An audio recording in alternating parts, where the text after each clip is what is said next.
Rendez-vous à midi, GMT sur NCI pour le déplacement au Malawi pour défier le Kenya, les Harambee Stars.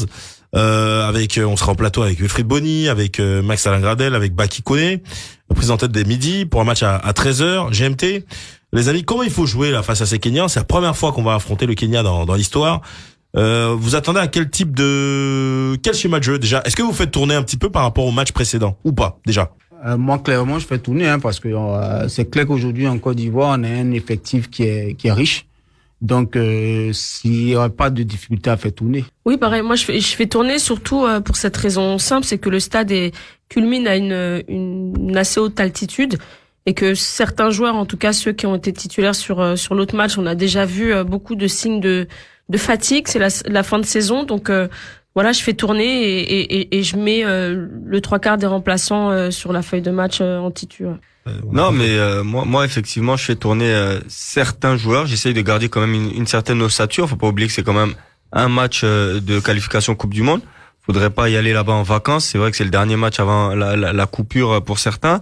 Mais quand on regarde justement cette équipe kenyane, c'est une équipe vraiment typiquement de l'Afrique de l'Est, c'est-à-dire physiquement certains joueurs costauds qui vont très vite sur les côtés, ça passe énormément sur les côtés avec leur capitaine Michael Olanga qui joue du côté du Qatar. C'est 7 buts en 5 matchs sur les derniers matchs de amicaux ou de qualification.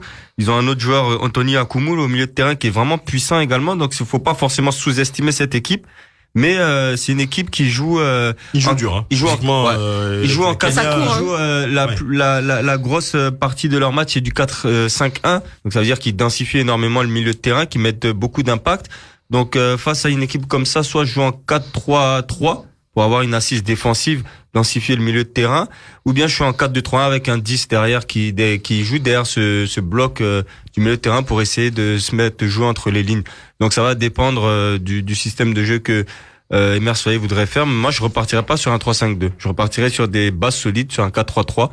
Et puis voilà, mais comme Roland le disait, on a un effectif qui permet aujourd'hui, selon moi, d'avoir des titulaires même au niveau des remplaçants. Dans l'effectif, on sent déjà des fatigues, des joueurs qui sont pas à 100%.